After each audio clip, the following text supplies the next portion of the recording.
هنعمل بقى النهارده ايه حته طاجن من اللي وصل عليه اليومين زي ما بيقولوا. لا، طاجن من الاخر يعني يستاهل بقكم. يلا نسمي بسم الله ونشوف هنعمل ايه. عندي طاسه كده على البوتاجاز واحط فيها اي ماده دهنيه. عندي كميه بصل كده حلوه. دول حبايتين بصل مقطعاهم مكعبات. انا هفضل اشوح في البصل ده لغايه ما ايه يكون داخل على التحمير كده، يعني يكون قرب ياخد لون. بس كده. عندي كمان بقى ايه هضيف ايه تاني؟ عندي فلفل برضو مقطعاه. ده فلفل رومي على سبايسي الاتنين على بعض، بس انت ممكن تعملي اللي انت عايزاه. ممكن تضيفي الوان.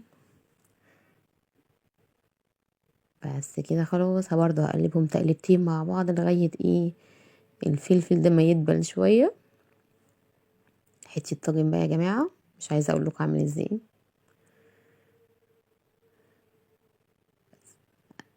احمر فيهم شويه بس تقلبتين.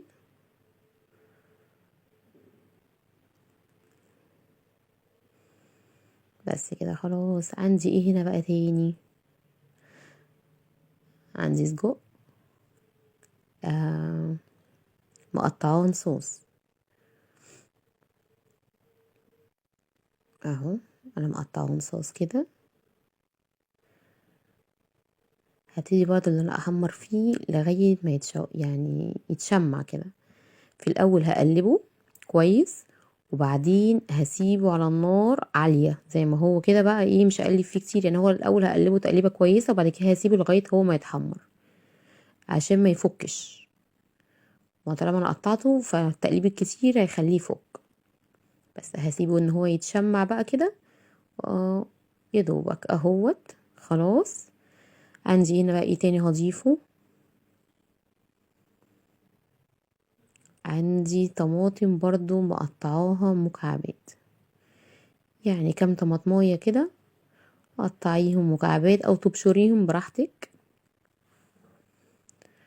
هسيبهم بقى ايه هنا يغلوا غلوة مع بعضيهم. اقلبها كويس وهسيبهم ان هم ياخدوا غلوة بس يا دوبك، عشان الطماطم دي تنزل المية اللي فيها.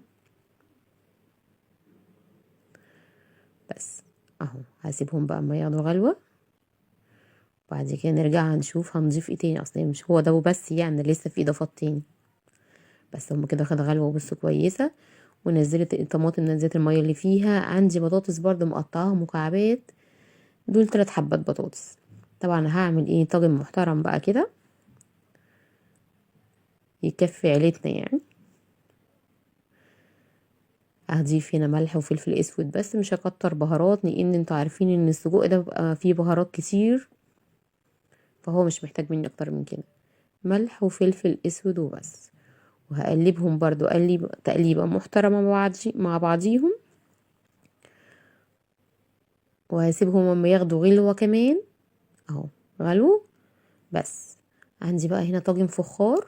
اي نوع طاجن بقى عندك اعملي فيه.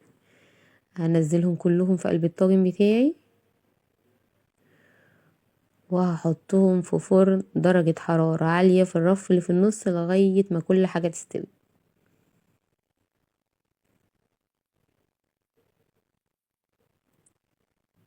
بس كده خلاص. انا هحطهم بقى في الفرن. يعني هو مش هياخد ربع ساعة في الفرن لغاية البطاطس وكل حاجة هتستوي. وطاجن بقى ايه من الاخر. ما تنسوش تدعولي لما تجربوه. يا رب تكون الوصفة عجبتكم. اشوفكم فيديو جديد ان شاء الله. مع السلامة.